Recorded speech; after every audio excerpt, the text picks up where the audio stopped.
Seorang pria tersadar. Dia panik karena saat ini dia berada di sebuah peti mati. Pria tersebut meronta-ronta, berusaha keluar dari sana. Pria tersebut lalu melihat tangannya dan kaget setelah melihat sidik jarinya dirusak. Suara teriakan menggema membuat pria tersebut semakin panik. Seseorang lalu membuka peti mati tersebut dan menyeret si pria. Pria bernama Lee tersebut melihat penyiksaan demi penyiksaan di depannya.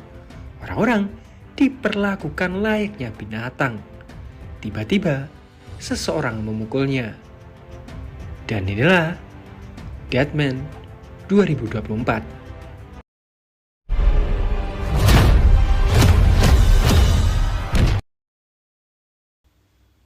Scene lalu beralih ke 6 bulan yang lalu, tepatnya di Korea.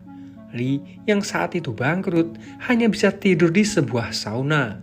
Keesokan harinya, Lee datang ke persidangan untuk mediasi. Dia tidak ingin bercerai dengan istrinya yang saat ini sedang hamil. Apalagi Lee sudah menunggu kehadiran anaknya selama 6 tahun.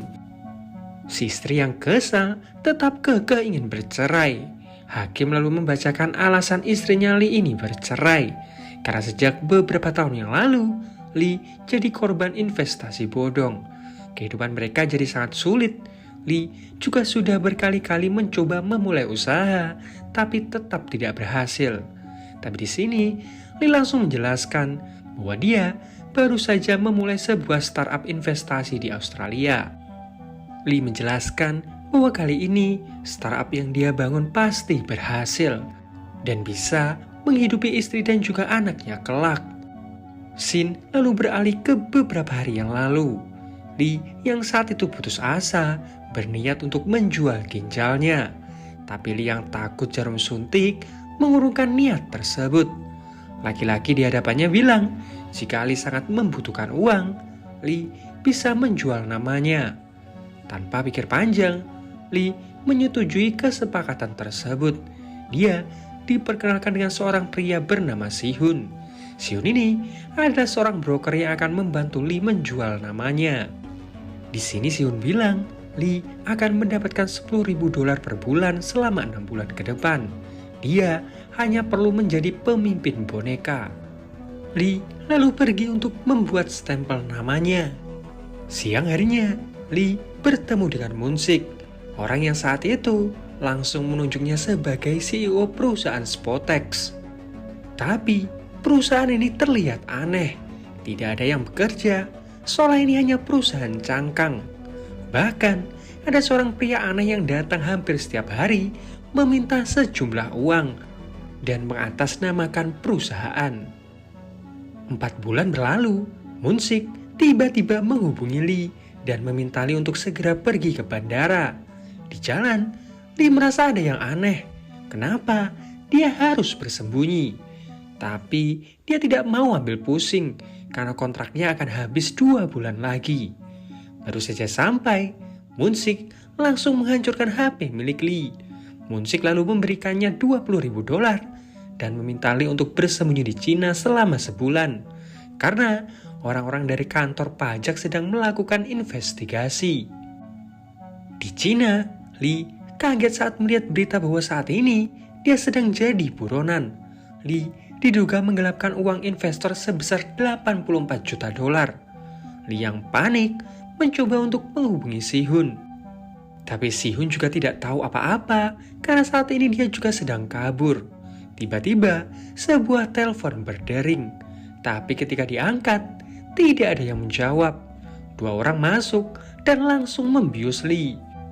Semua sidik jarinya dirusak. Lee lalu dimasukkan ke sebuah peti dan dibawa ke sebuah penjara swasta. 3 tahun berlalu, seorang wanita yang disebut Nyonya Sim datang untuk mencari Lee. Dia pergi ke sebuah penjara, di mana hampir setiap hari orang-orang yang berada di penjara tersebut disiksa. Bahkan mereka dipaksa bekerja hanya untuk mendapatkan sepiring nasi. Nyonya Sim di sini bilang dia akan membantu membersihkan namanya Lee jika dia mau bekerja sama. Nyonya Sim lalu menunjukkan berita bahwa Lee dikabarkan tewas 3 tahun yang lalu karena bundir. Nyonya Sim lalu menunjukkan foto anggota dewan yang bernama Huang Chiun, di mana Huang baru saja mendirikan sebuah partai baru. Huang setidaknya membutuhkan 100 juta dolar untuk mendirikan partai tersebut. Jadi dia membuat sebuah perusahaan cangkang bernama Spotex agar dia bisa mencuci uangnya. Dan Lee yang dijadikan kambing hitam. Nyonya Sim bilang saat ini mereka punya musuh yang sama. Nyonya Sim tahu Lee mencadangkan data dari Spotex ke sebuah buku. Jadi jika mereka menemukan buku tersebut, mereka berdua bisa menghancurkan anggota Kongres Huang. Nyonya Sim akan memberikan identitas baru dan juga uang 1 juta dolar untuk Lee membalaskan dendamnya. Sesampainya di Korea, Lee mencoba menemui istrinya. Tetapi penjaga di sana bilang bahwa istrinya Lee sudah lama pindah. Bahkan si istri sempat beberapa kali mencoba untuk bundir. Tapi niat itu dia urungkan demi membesarkan putrinya. Lee bertekad dia akan membalaskan dendamnya. Setelah itu, dia akan kembali ke istri dan juga anaknya. Lee pun pergi ke perusahaan Spotex, tapi semua sudah dihancurkan. Sementara itu, Nyonya Sim sendiri mencoba meyakinkan para politisi lain bahwa anggota Kongres Huang menggunakan uang kotor untuk membangun partainya yang baru.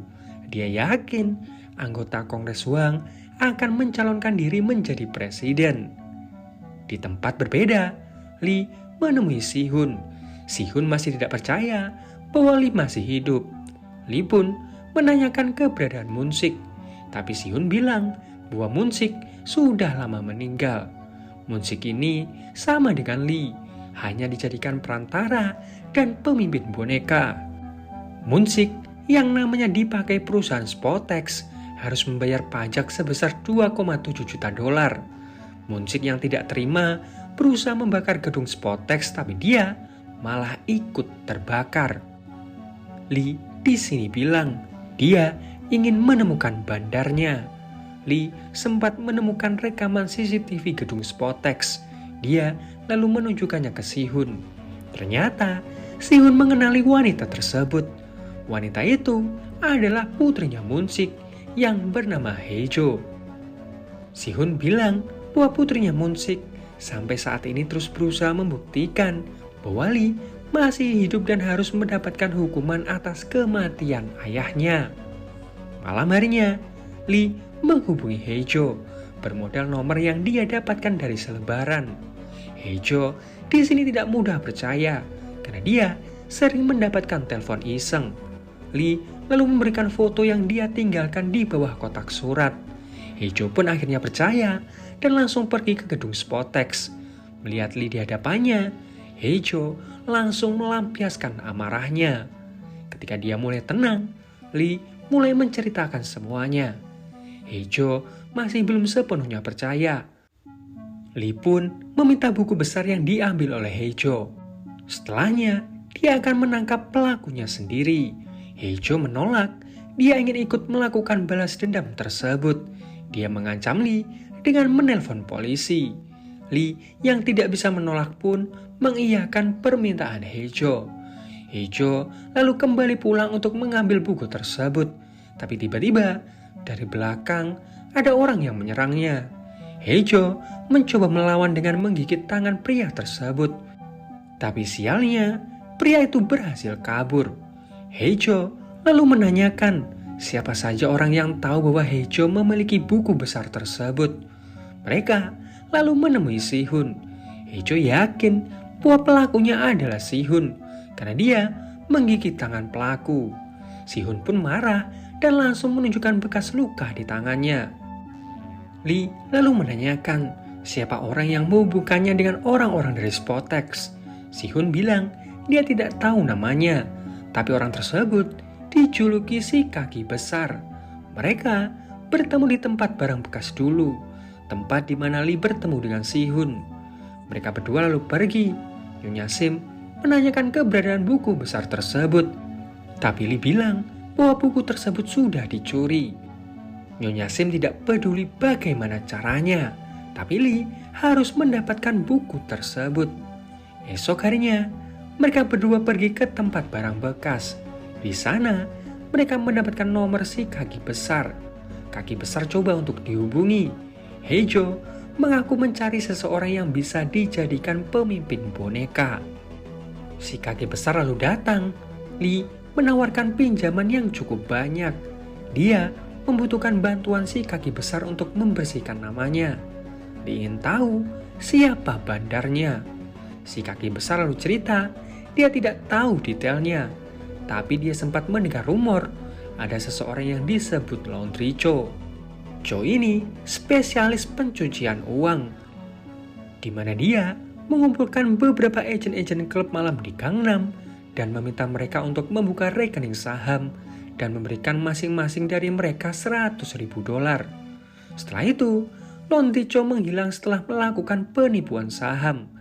Tapi si kaki besar mengenali salah satu agen klub malam yang pernah dipekerjakan Laundry Cho. Informasi tersebut diberitahukan ke Nyonya Sim.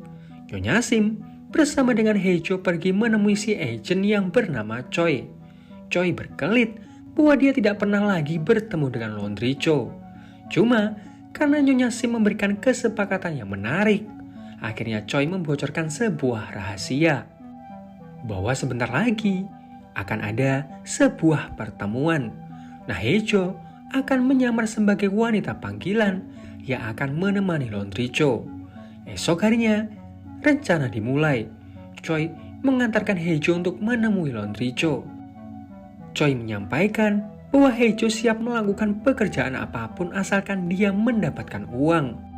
Heijo menawarkan data dari 200 orang agar Laundry Cho bisa menipu mereka. Saat mereka membicarakan kesepakatan, tiba-tiba listrik padam. Lee menyelinap masuk dan langsung menghajar Laundry Cho. Laundry Cho diikat.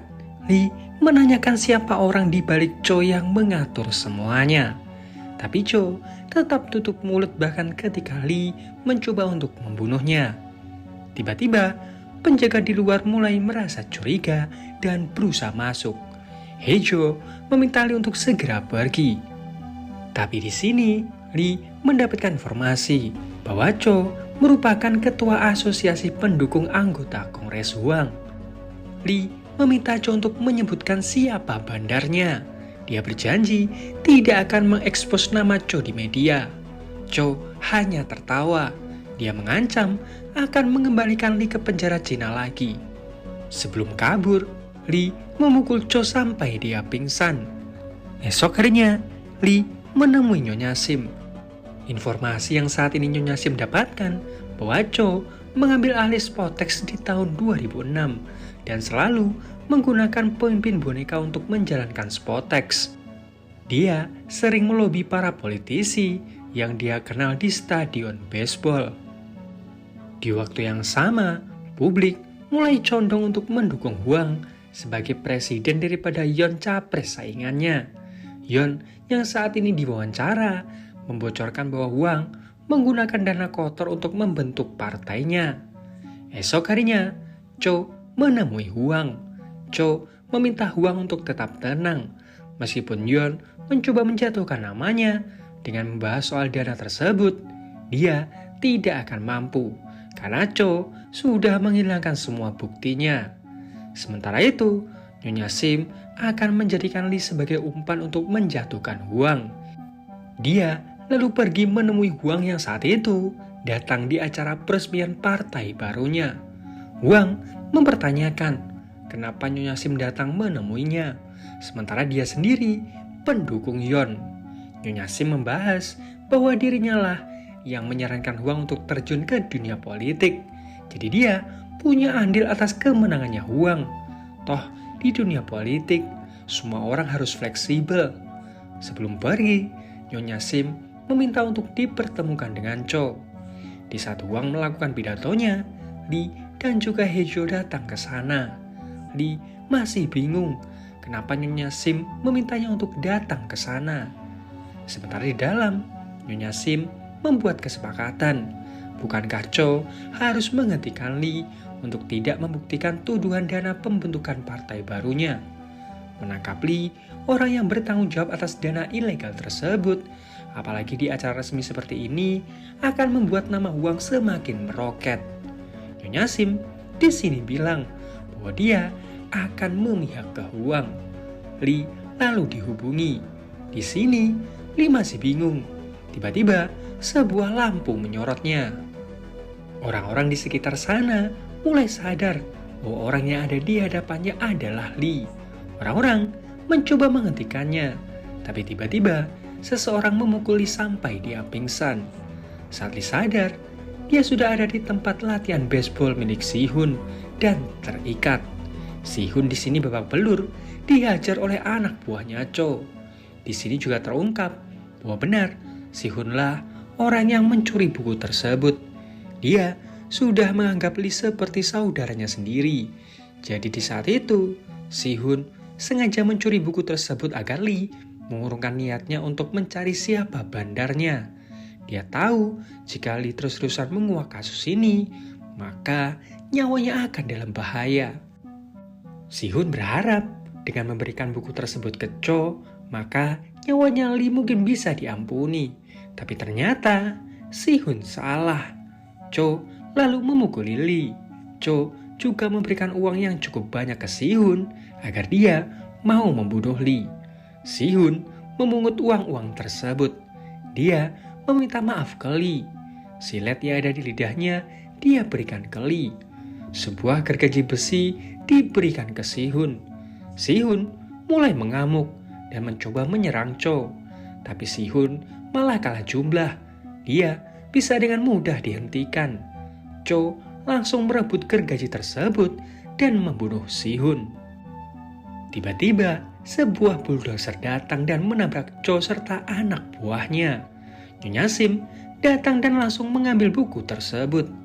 Di tempat berbeda, berita menyiarkan tentang Lee yang ternyata masih hidup. Kasusnya kembali terangkat di media. Hejo yang melihat logo Spotex merasa agak familiar. Dia mulai mencari logo dari sebuah klub baseball. Kembali ke Lee, Nyonya Sim meminta maaf ke Lee karena sempat menjadikannya umpan. Tapi hanya ini satu-satunya cara agar mereka bisa menemukan buku tersebut. Lee hanya terdiam. Dia hanya fokus untuk menyalin kode yang dia simpan di buku tersebut. Nah, di sini terkuak bahwa benar uang-uang tersebut ditransfer ke Huang. Cuma Nyonya Sim merasa ada yang aneh. Kenapa totalnya hanya 10 juta, sementara yang 90 juta lagi kemana? Lee sendiri tidak bisa menjawab, karena hanya itu yang bisa dia catat. Setidaknya, dengan bukti tersebut, mereka bisa membuktikan bahwa Huang menggunakan uang kotor untuk membentuk partai barunya. Nyonya Sim lalu memberikan uang 1 juta dolar ke Lee sesuai janjinya. Dia juga memberikan nomor telepon istrinya Lee. Lee buru-buru menghubungi istrinya, tapi si istri hanya terdiam. Lee bilang setidaknya dia hanya ingin mendengar suara anaknya. Sambil menangis, istrinya Lee cerita bahwa dia sempat keguguran di saat mengetahui berita bahwa Lee sudah tewas di Cina. Mendengar hal itu, Lee hanya bisa menangis, seolah dia sudah putus asa. Sementara itu, para simpatisannya Yeon mulai gencar untuk menjatuhkan Huang. Apalagi mereka saat ini punya bukti bahwa Huang menggunakan uang kotor. Cuma Nyonya Sim masih penasaran di mana uang 90 juta dolarnya. Di waktu yang sama, Hejo menunjukkan hasil temuannya, di mana logo dari Spotex hampir sama dengan logo klub baseball, serta partainya Yeon. Apalagi, Yeon ini juga salah satu ketua asosiasi baseball Korea. Esok harinya, Lee menemui Nyonya Sim. Dia ngasih tahu bahwa lapangan baseball ini jarang dikunjungi orang, tapi masih tetap dijalankan sampai sekarang. Lee yakin bahwa tempat tersebut digunakan Yeon untuk mencuci uangnya. Apalagi ketika Lee juga ngasih tahu bahwa Yeon adalah penasehat dari Spotex. Nyonya Sim agak kaget, jadi selama ini dia dipermainkan. Nyonya Sim langsung menemui Yon. Nyonya Sim tahu uang 90 juta dolar tersebut ada di tangan Yon. Dia bertanya, siapa dalang dari semua ini? Cuma, Yon tidak mau menjawab. Dia hanya mengatakan bahwa seorang politisi membutuhkan backingan, yaitu seorang konglomerat untuk maju sebagai pemimpin. Dia memang sengaja memberikan uang 10 juta dolar tersebut ke Huang melalui Cho dan memperlahat Sim agar Huang terlihat buruk di publik. Dengan begitu, Yon akan bisa dengan mudah melenggang ke kursi presiden.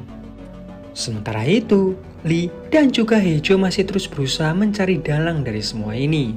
Mereka mulai menyelidiki pemilik stadion tersebut. Hejo mendapatkan fakta mengejutkan bahwa ternyata nama ayahnya digunakan sebagai perwakilan pemilik stadion tersebut. Hejo sangat kesal, bahkan ketika ayahnya sudah meninggal pun namanya masih dimanfaatkan oleh orang-orang ini. Lee lalu bertanya, kenapa Hejo tidak melaporkan kematian ayahnya dan mengurus surat kematiannya? Hejo memang sengaja. Niatnya, setelah dendamnya terbalaskan, dia akan melaporkan kematian ayahnya. Dengan begitu, Hejo berharap ayahnya bisa tenang. Lee lalu bilang, dia punya sebuah rencana. Mereka akan mengganti semua data dari ayahnya Hejo ke Lee. Dengan begitu, semua kesalahan akan ditimpakan ke Lee. Dengan begitu juga, Lee bisa bersaksi bahwa dialah pemasok uang 90 juta dolar tersebut ke Yon. Hejo juga langsung mengurus surat kematian ayahnya. Semua ini mereka lakukan demi memancing si bandar. Esok harinya, Huang melakukan konferensi pers. Dia berniat mengundurkan diri dari pencalonan, tapi Lee malah menghentikannya. Semua media malah fokus meliputnya. Saat semua orang heboh mengejar Lee, Hejo meminta anggota Kongres Huang untuk mengikutinya. Huang lalu dipertemukan dengan Lee. Lee di sini menjelaskan bahwa dia sudah memanipulasi data. Jadi kini Lee terlihat seperti bandar yang memasok uang kotor ke Yon. Dengan begini, nama Yon akan jatuh. Nah nantinya, Huang diminta untuk tetap mencalonkan diri sebagai calon presiden. Dengan begitu, si bandar pasti akan menghubungi Huang terlebih dahulu. Dari situ, mereka akan tahu siapa dalang dari semua ini. Ternyata, dalang dari semua ini adalah kakek yang membuatkan Lee stempel nama. Dialah bandarnya selama ini. Si kakek juga cerita bahwa dia tidak peduli siapa yang akan jadi presiden Korea. Toh nantinya, presiden tersebut tetap akan jadi bonekanya. Dialah konglomerat yang menentukan kebijakan ekonomi. Lee di sini bilang dia datang untuk mengambil kembali namanya. Si kakek lalu menunjukkan brankas, di mana dia meletakkan semua stempel nama-nama orang yang dia gunakan. Orang-orang yang Lee lihat disiksa dan di kerangkeng tersebut adalah orang-orang yang nama dan datanya diambil. Mereka rata-rata tidak bisa kembali lagi memiliki hidupnya. Lee tentu sangat kesal mengingat apa yang sudah dia alami bertahun-tahun ini. Mulai dari namanya yang rusak, keluarganya yang hancur, dirinya yang disiksa di penjara, sampai dia harus melihat rekannya sendiri yang tewas. Lee berniat membunuh si kakek, tapi niat itu dia urungkan. Sementara itu, berita menyiarkan tentang Cho yang saat ini dijadikan buronan. Cho yang panik mencoba untuk kabur, tapi tiba-tiba listrik padam. Di luar, polisi sudah menyergapnya. Di waktu yang sama, para jaksa menangkap Yon. Sementara itu, Hejo sendiri berusaha membersihkan namanya Lee. Dia menceritakan semua kebenarannya. Waktu berlalu, Hejo membuka toko percetakan. Berita menyiarkan tentang disahkannya Undang-Undang 5J yang digagas oleh Presiden Huang. Dengan disahkannya Undang-Undang 5J, sebanyak 320 orang korban yang identitasnya digunakan secara ilegal dapat bantuan hukum dari pemerintah. Persidangan dilakukan, Lee dinyatakan tidak bersalah. Dan saat ini, dia mendapatkan identitasnya kembali. Lee dinyatakan hidup kembali. Dan film pun berakhir. Nah, itu tadi alur cerita film Deadman 2024. Seperti biasa, like kalau kalian suka, dislike kalau enggak, subscribe kalau belum. Sampai jumpa di video yang lain. Dajum.